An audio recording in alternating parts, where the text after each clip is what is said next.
Hi friends, Sai Satcharitra 11వ అధ్యాయంలో doctor పండితుని పూజ గురించి చెప్పుకుందాం.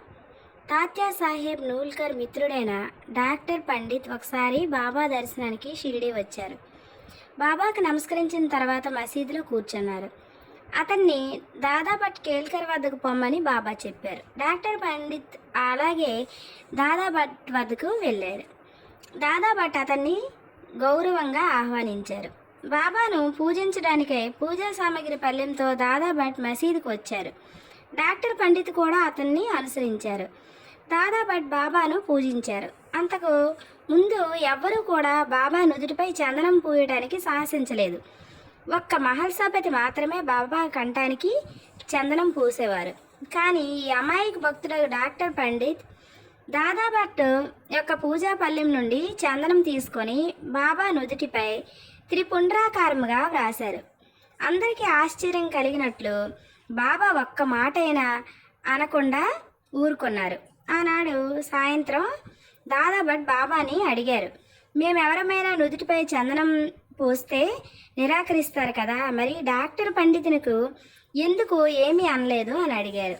అప్పుడు బాబా ఈ విధంగా చెప్పారు, నేను ఒక ముసల్మానునని, తానొక సద్బ్రాహ్మణుడనని, ఒక మహమ్మదీయుని పూజించడం ద్వారా తాను మైలు పడిపోతానని దురభిమానం లేకుండా అతడు నాలో తన గురువును భావించుకొని అట్లా చేశాడు. అతని నిష్కల్మష భక్తి నన్ను కట్టి పడివేసింది.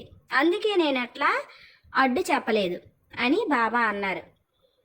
దాదాభట్ ఆ తర్వాత డాక్టర్ పండితుని అడిగారు. బాబాను తాను గురువుగా భావించి తన గురువుకు చేసినట్లుగా బాబా నుదుటిపై త్రిపుండ్రమును గీసి అనని చెప్పాడు.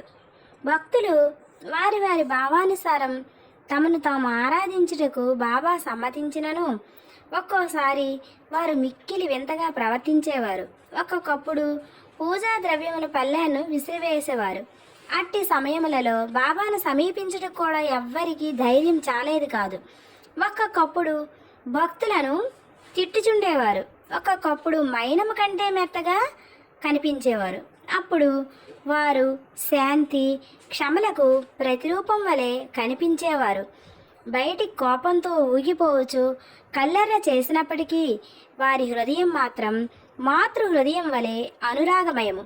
వెంటనే వారు తమ భక్తులను ప్రేమతో దగ్గరకు తీసి, నేనెప్పుడు ఎవరిపైన కోపించి ఎరుగను, తల్లి తన బిడ్డలను ఎక్కడ తరిమివేయనా అని అనేవారు. సముద్రము తనను చేరు నదులను ఎప్పుడైనా తిరగగొట్టునా నేను మిమ్ములను ఎందుకు నిరాదరించెదను? నేనెప్పుడు మీ యోగక్షేమాల్ని అపేక్షించెదను. నేను మీ సేవకుడును. నేనెప్పుడు మీ వెంటనే ఉండి పిలిచినా పలుకుతాను. నేనెప్పుడూ కోరేది మీ ప్రేమ మాత్రమే అనేవారు. ఇదండి డాక్టర్ పండితుని యొక్క పూజ బాబా చెప్పిన సమాధానం.